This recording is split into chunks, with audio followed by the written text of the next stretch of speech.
Hello, hello. So nice to see you. And you. I love the rustic setting. It's very rustic. I'm in a farmhouse in Ibiza. Where are you? I am in a office in my house in LA, Los Angeles. Lovely. Yeah. So we've been good friends for very many years. I guess probably over 20. Is it over 20? It's over 20. Yeah, it is over 20. Oh. Yeah, it's actually good.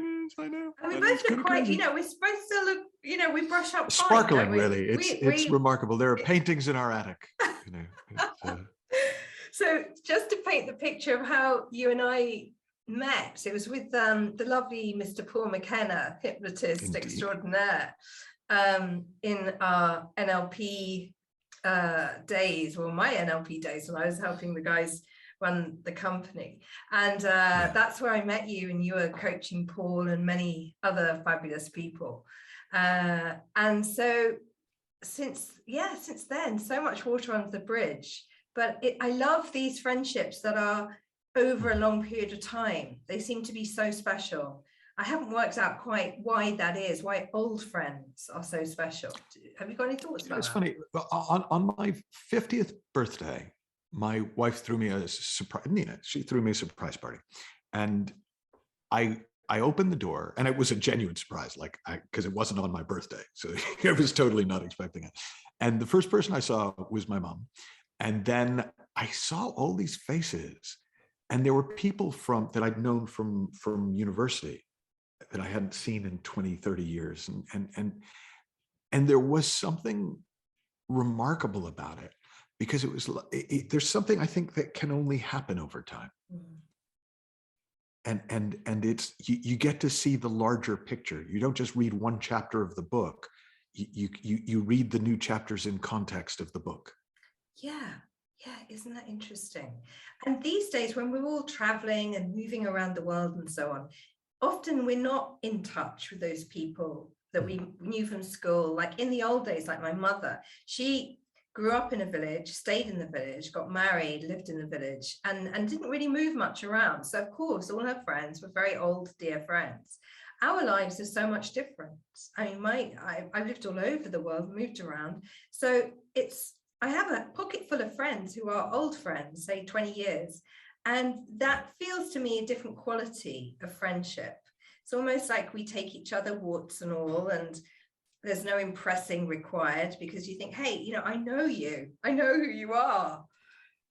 I would have to say three of my three oldest friends, in the sense that we're actively engaged now and we've known each other forever, are Paul, my friend David, who's best man at my wedding. I was best man at his wedding. We still walk every week, have done for 30 plus years, and Nina, who we've been together 33 years.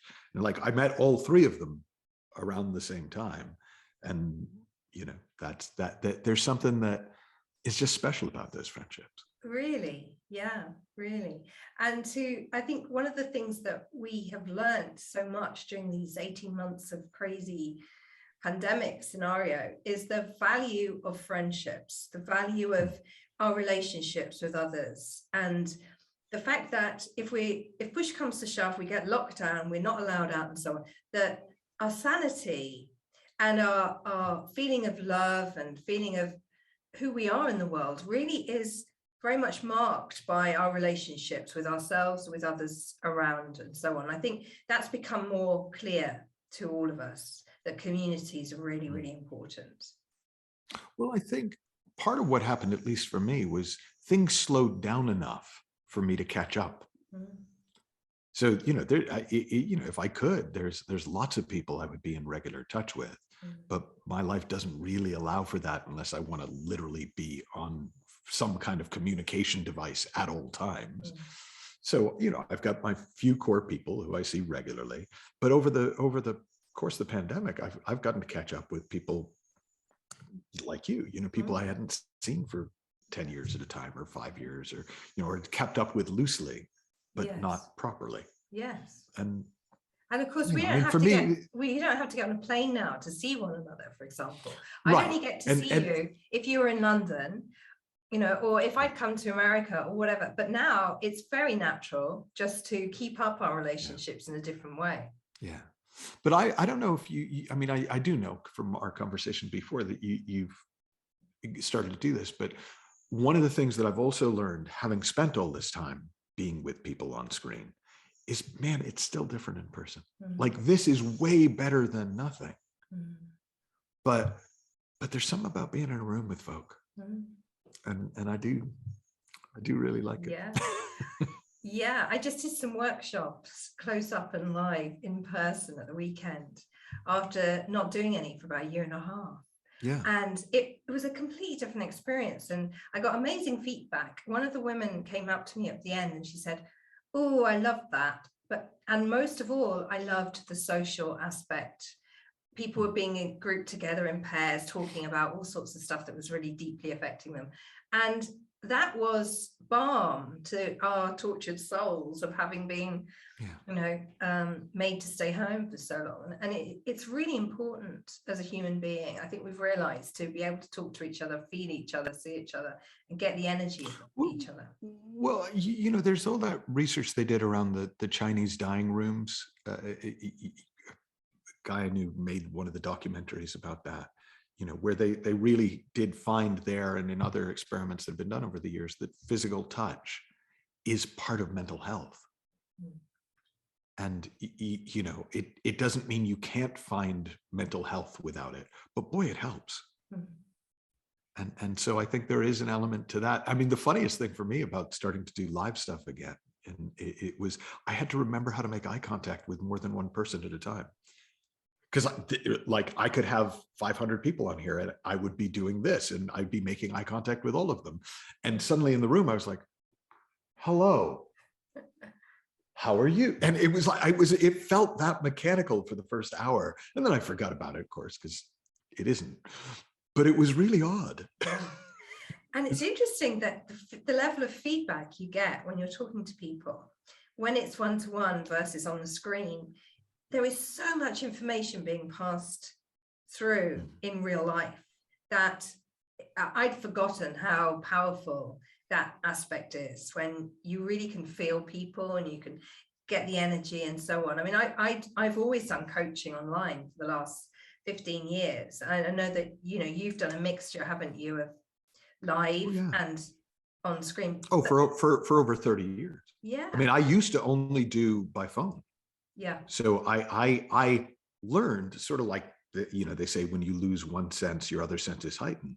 I could start to pick up on things, just audio, that most people would have missed, because I was used to connecting that way. So I've actually noticed that in terms of impact, I don't think actually the impact of the coaching that I do is any better in person. I just like it more. It's just, personally, I just craving humans. Yeah, absolutely. I feel the same. It's very, it's like a human need that almost that we didn't know that we had. Well, probably because it was always met. Yeah. Like we just they say, it's only unmet needs motivate. So it's like, well, my need for human contact was always met before, so it wasn't a need. It didn't feel like a need. And then it's like, oh, wait, where'd that go? It's funny you talking about when you used to do coaching on the phone. When you were coaching me, we were doing phone calls. And I remember wandering around my house, listening very carefully to what you were telling me, and realizing that I was being coached down the phone, and we only had our voices to exchange to make great change. I made huge changes in those sessions I had with you. But you couldn't see me. You couldn't see my reaction. You couldn't see my face. You could just hear my intonation. And I know that in your former life, you were an actor, weren't you? You're doing. Oh yeah. No, that was. So you were trained in this thing of listening and intonation and voice reflection and so on and so on, which made you a really good listener, a really good perceptor of exactly what was going on. And now we're laying on all these different senses. It's just like a different playground. And it's so interesting how this has moved on. Yeah, I have watched the evolution from from face to face to phone to video to face to face, you know, kind of cycling. And I love that it all works. Right. So it's almost, for me, from a work point of view, you know, I will always bias towards, hey, if we can get face to face, let's get face to face. If not, let's get face to face on video. And if not, let's have a call. But some of the people that I just have calls with, they're really, I can't quantify and say, oh, no, this is better. I can just quantify and say, I enjoy it more.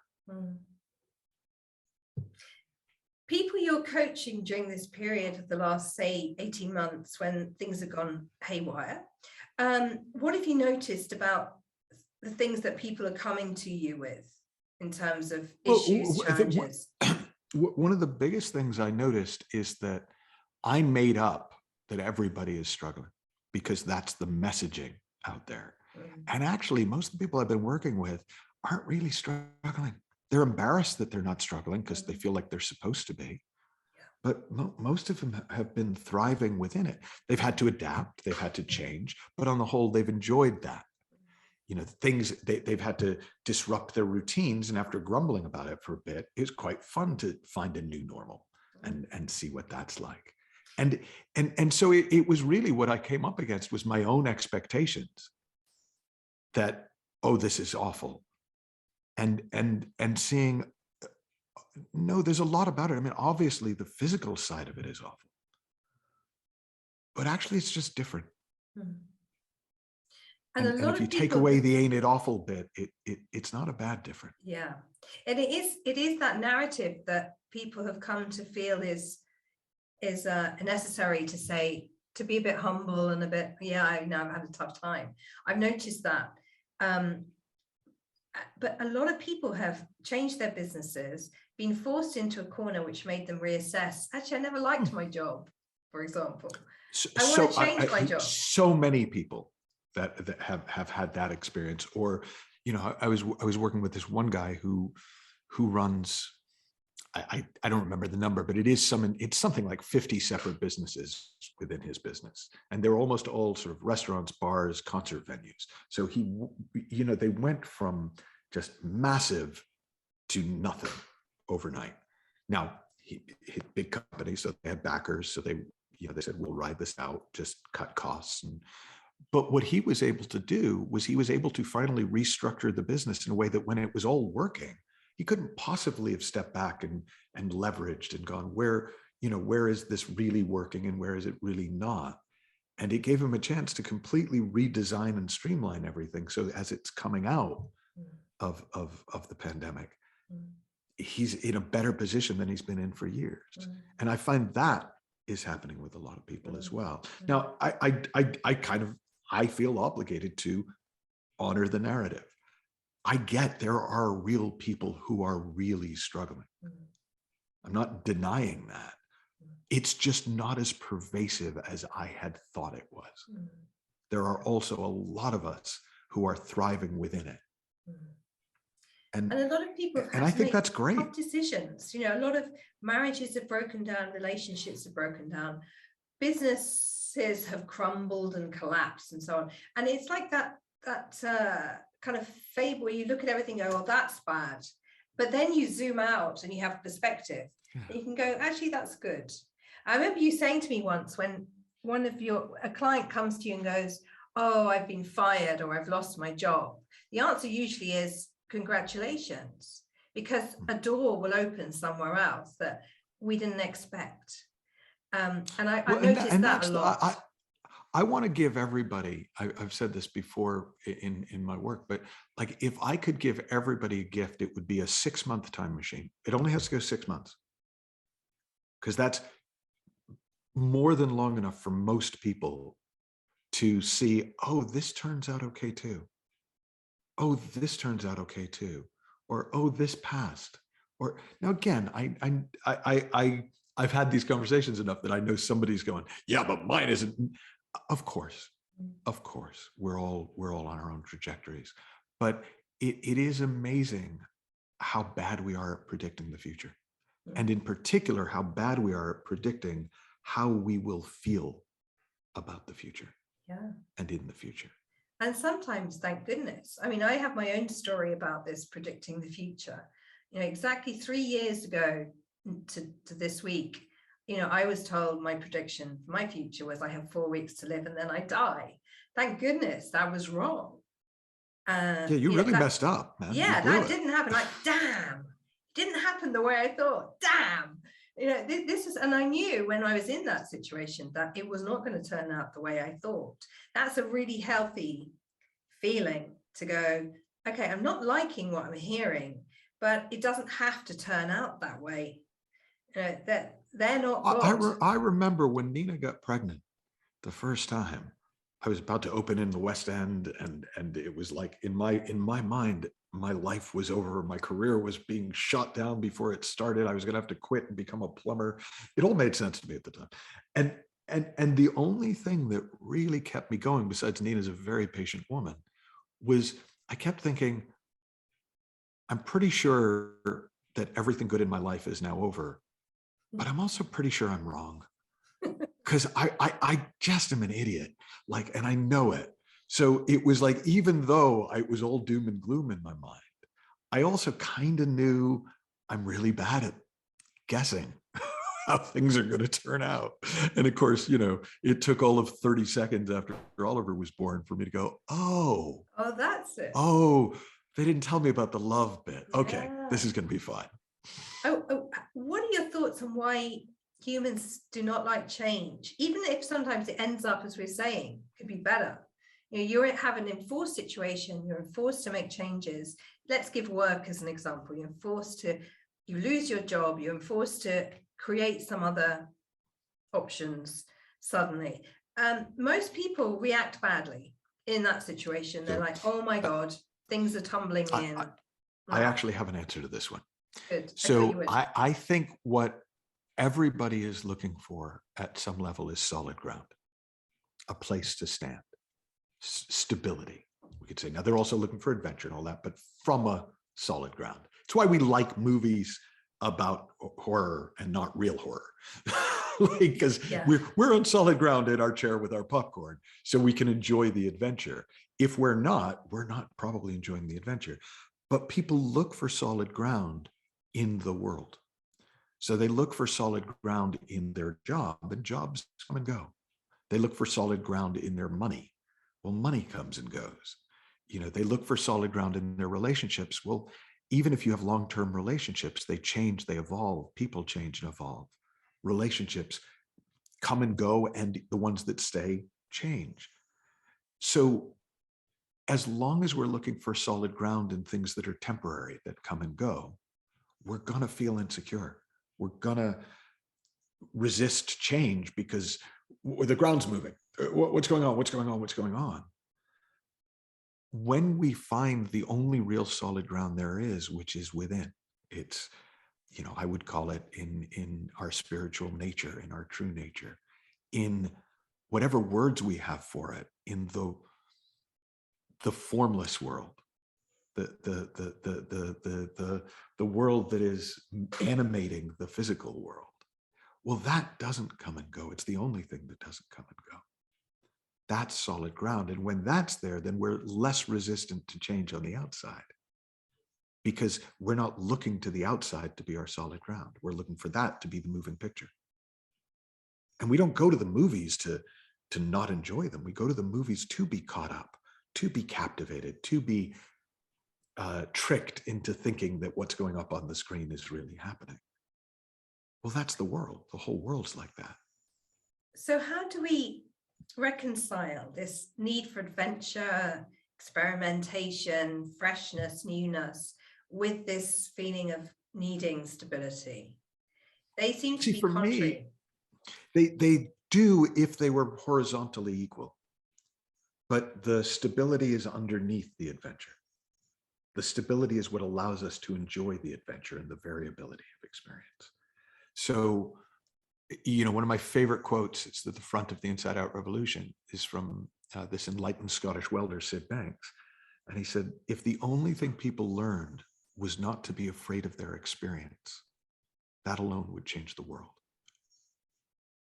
Because we do all this stuff to avoid certain experiences and to try and create certain experiences, not seeing that that's the movie, that's the adventure part. If our well-being is solid, not rooted in our circumstances, if our sense of self isn't rooted in our looks or our place in the world or things like that, then we really can enjoy the whole roller coaster. Mm. And what would you recommend for people to look at and think about if they want to get more stability and feel more rooted and grounded in this life? Because it's been busy, it's been hectic, it's been challenging because we don't know what's at the end of the week or the month. In many cases, people have been feeling overwhelmed, quite stressed. What kind of things could you say to people to alleviate that? Well, there's a kind of essential selfishness that I think has been attempted to be bred out of us unhelpfully because it gets replaced with substitute selfishness, right? So there is a basic level of being present with yourself that if you've got that, you can do everything. And when you don't have that, it's very variable. And when we don't do that, we start getting selfish in form and going, I need more stuff because that's what's going to keep me stable, or I need more of this, or I need more partners, or I need more fun, or I need more security, or, we start trying to grab it from outside.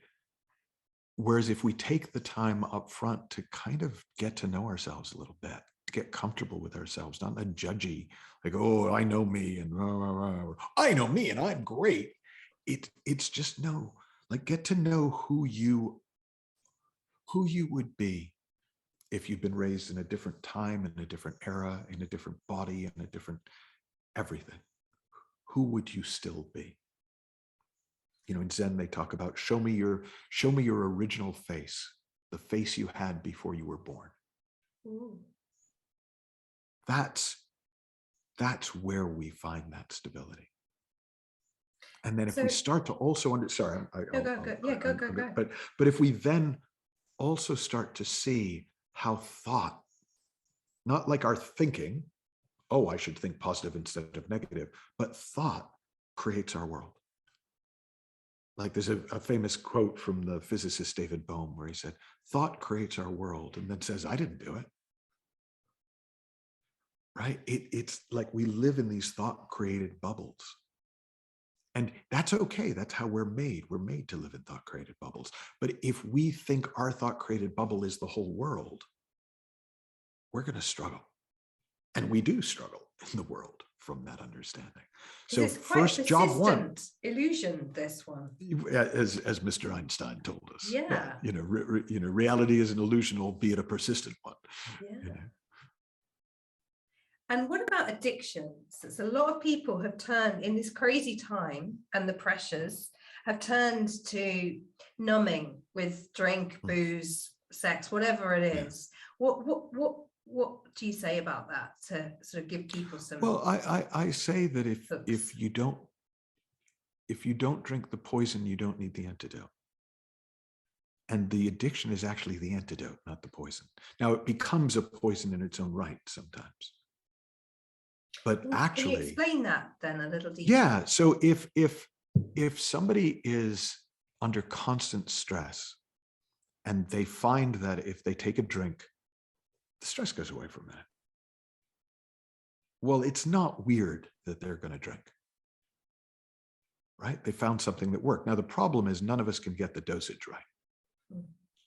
Right? So it varies. And then because alcohol has some physically addicting characteristics, it can become very problematic. Obviously, it can become life and death for people. But actually, the alcohol was the solution to the stress. So if you're not stressed, your relationship with the alcohol changes. Like it can sit there up there on the shelf for a really long time.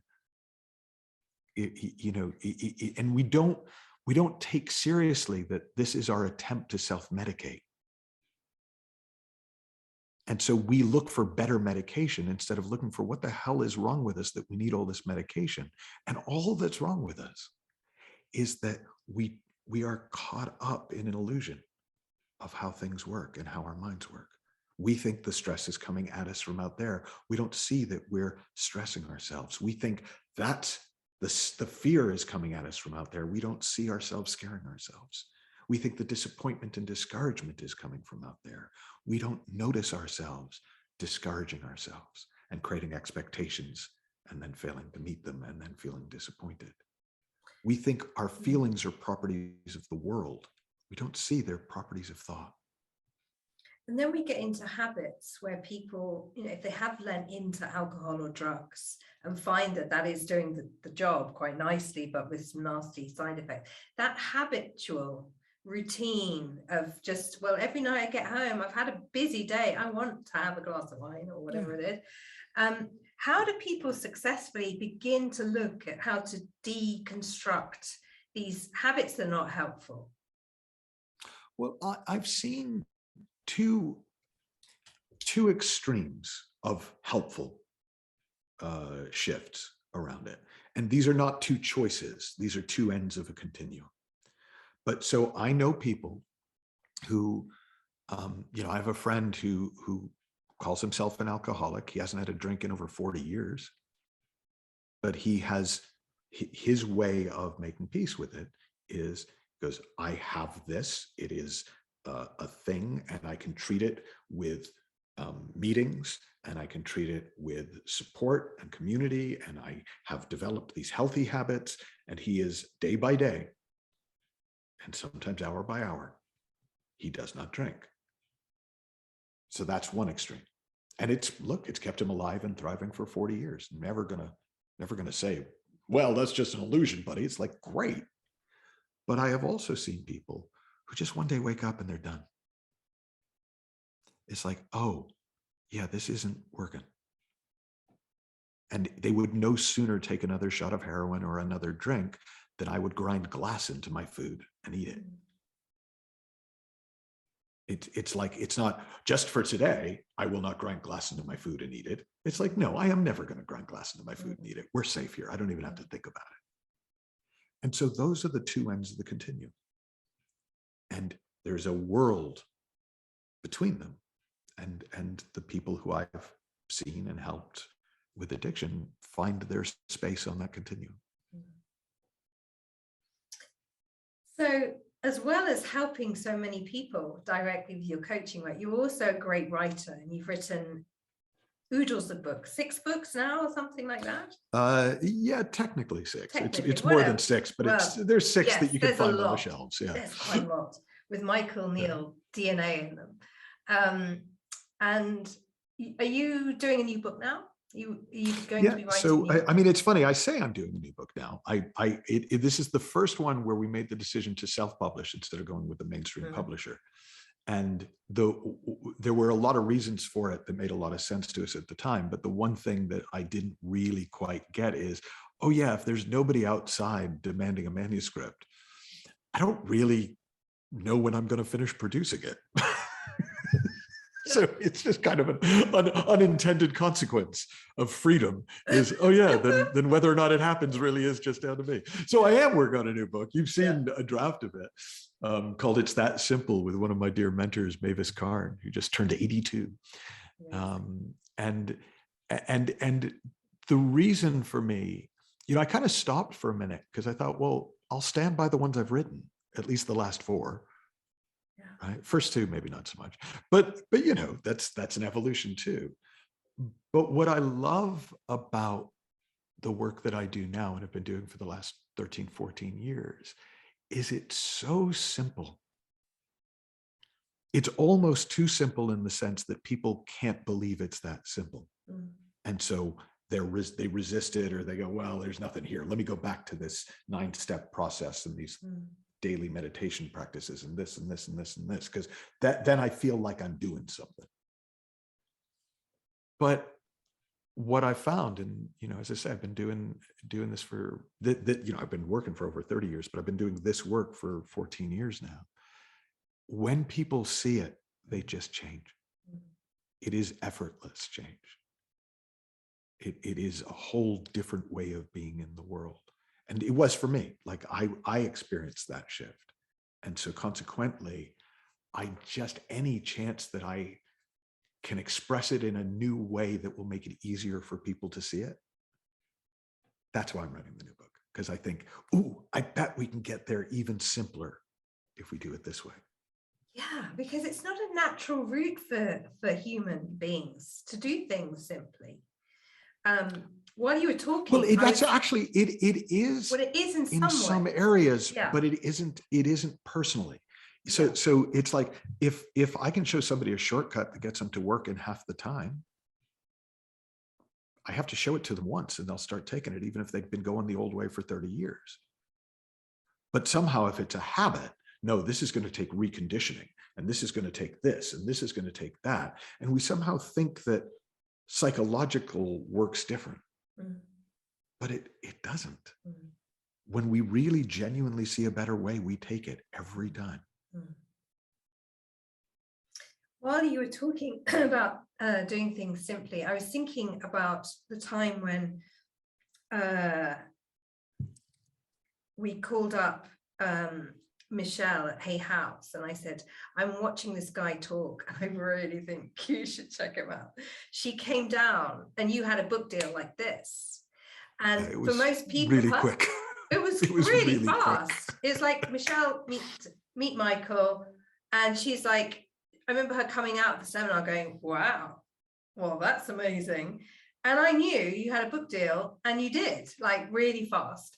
And that simplicity. Meanwhile, now I'm looking at developing my current book to go to America, and I'm working with a mentor, and there's so many steps to get this very precise, the pitch so precise, is endless. I mean, it's a brilliant system this woman's using, taking endless care on every little tiny detail of the pitch, the competitive book analysis, all these things.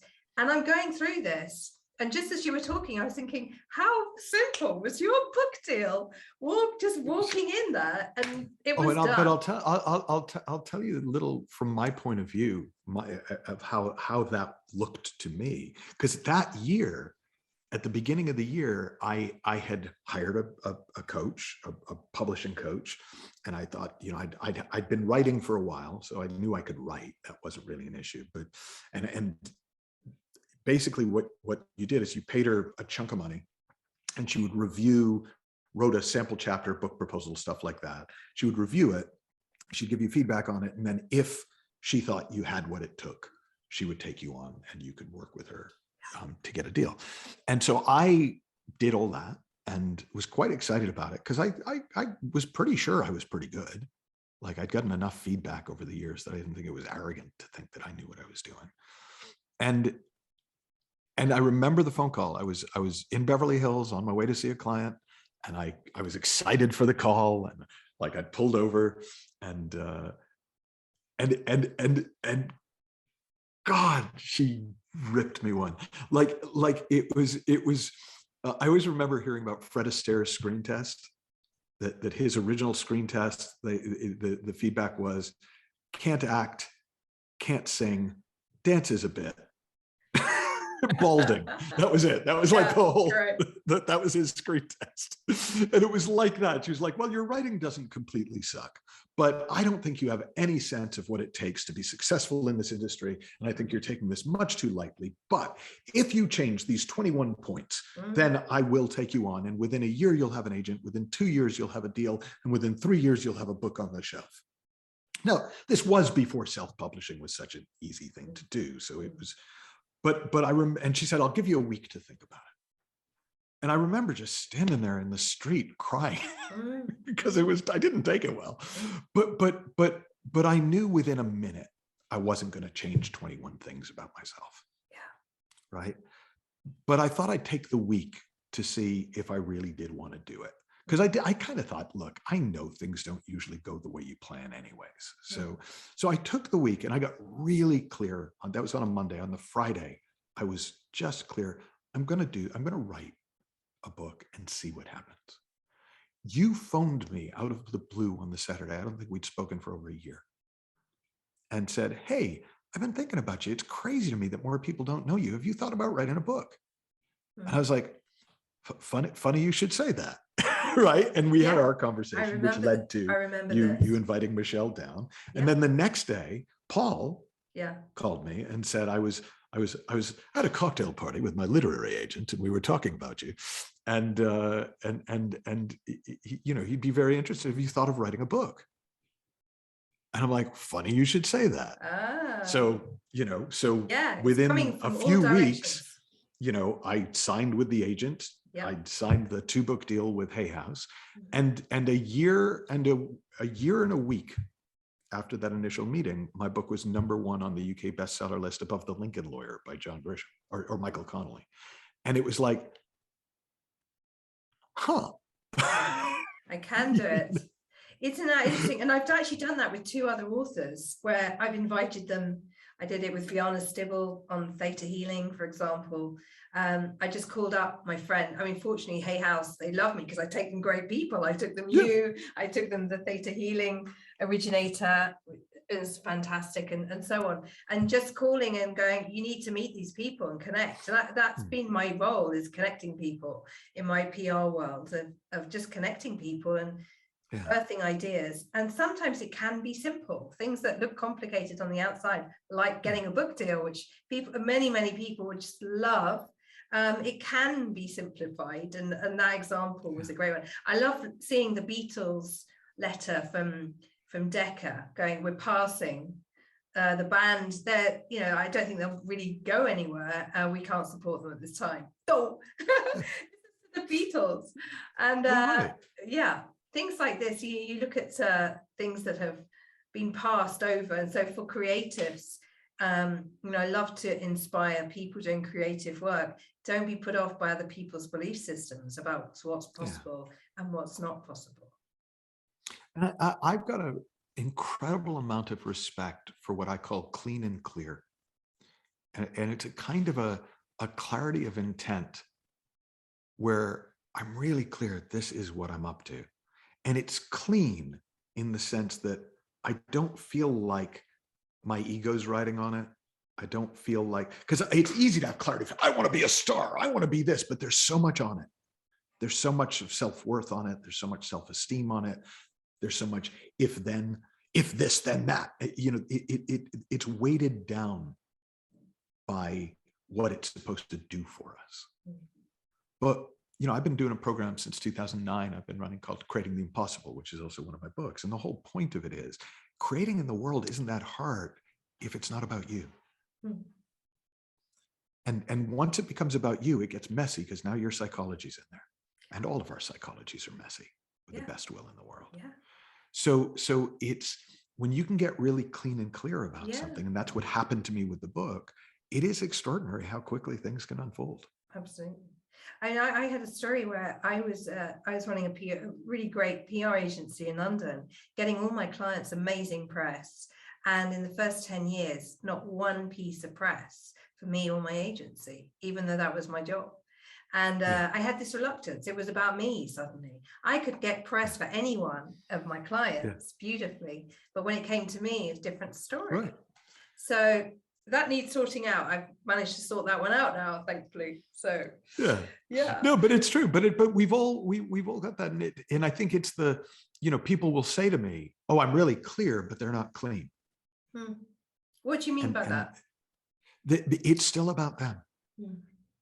It's look, I understand it. I get it. It's not shameful. It's not, but it doesn't work as well when it's about you, when the result is about you and not about the result. I don't remember if I ever brought Business Robot to one of our sessions, but I used to play with a lot of my business clients with this character I invented called Business Robot. And Business Robot has been programmed with all of the great business thinking of the great minds throughout the last few hundred years, if not longer, but has nothing on it.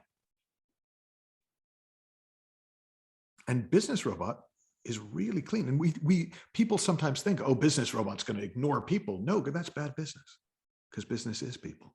Well, business robot's going to tell me to do this and cut this and get rid of this. Well, some of it, but no, because actually some of that stuff is what makes it work. And people are really surprised that actually you can make really good business decisions when it's not about you. And we tend not to when it is.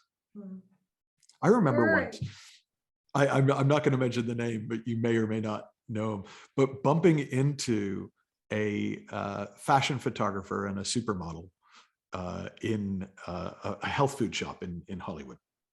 And it turned out that he knew who I was. Paul had given him one of my books, I think. And so he came up to me, and I didn't know who he was. But he came up to me and he said, "Oh my God, are you Michael Neill?" And that doesn't really happen that much, I've got to be honest. And especially in Hollywood, it's like, I'm not the first person people go to. But he did this, and he's like, "Oh, babe, you got to meet this guy." And, this guy. And I got in like 3 minutes how much this guy could have helped my career, because he was incredibly connected. He was already talking about people he wanted me to meet. I literally, he turned to talk to somebody. I ran out of the shop and ran like 3 blocks and just hyperventilating, because it was like it had become all about me and I couldn't deal with it. Now, I'm not saying that was good business. It wasn't. But like, that's how funky we get when we think it's about us. And yet I could have had 1,000, I probably have had 1,000 of those conversations with people I didn't think of it as being about me. So it's just a weird kind of, I think of it sometimes like, if you think about an interrogation, where they have the light on the person, then it's like, oh, like when we get self-conscious, when it becomes about us, that's like shining the interrogation light in our own faces. Nobody is smart or thinking well when there's the bright light of attention in their own face. But you turn the light outwards and you see, it's like, oh, there's the next step. And you might only see the next step, but that's enough. You only have to take one step at a time. And it's so simple. Like when the spotlight is on you, internally, we shut down. When the spotlight is on the world, we see. Amazing. Well, that's a beautiful piece of wisdom to finish our chat on. I love it. There you go. Michael, thank you so much. I've loved hanging out with you and talking about so nice to see you. All gorgeous things. You will always have a very special place in my heart. As those days of London when we were dining and whining and having the wild days, which were always imprinted upon my memory with great happiness and joy with you guys. So thank you for talking today, and I've thoroughly enjoyed our chat, and I know that everyone listening will also enjoy it. And look forward whenever your book is coming out. We don't know whenever that is. None of us do. None of us do. That's over to the universe to get that delivered. We look forward to finding out what you're up to next. So Michael, thank you so much for chatting today. Look forward to seeing you again soon. Much love from Ibiza. Yay.